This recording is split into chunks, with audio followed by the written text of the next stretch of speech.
Okay, so after I did my write-up, I kind of realized that you would probably not be able to make sense of it without a video, or a video would help make the write-up much easier. So here I have an anti-run-on valve, which is actually good and working. You've got the electrical terminals at the top. This is the connection from the charcoal canister. This is the smaller connection that goes to the top of the valve cover.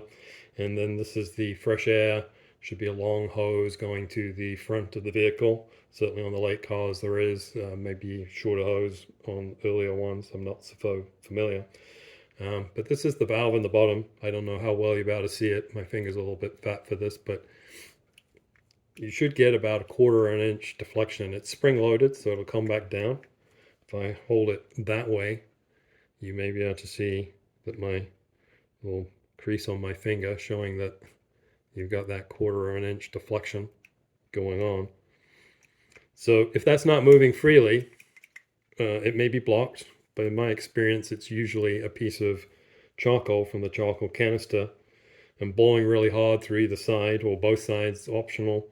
I've had a piece of charcoal come flying out, and then suddenly the switch or the open and close part of the valve will suddenly be able to move again the way it is now. You can maybe hear that a little bit. The other thing you can do is to test it electrically.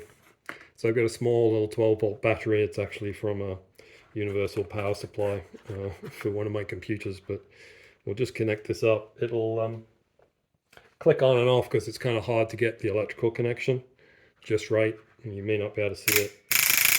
But if I clip that on there, it's now got power and it's closed. So this is what happens when the valve, or you shut off your car. This is actually reversed up so that the switch will have power applied to it to close the valve when the car is switched off, but there is still oil pressure.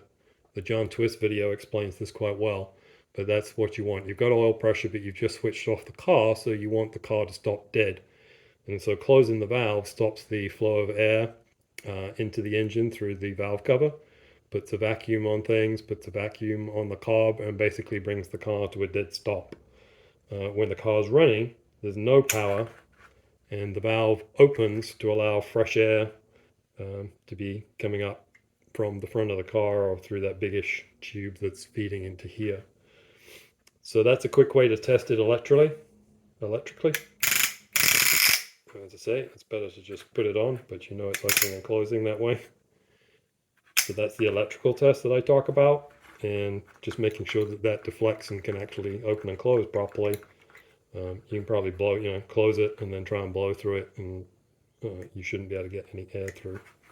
So there you go. Hopefully that will make the write-up a little more understandable.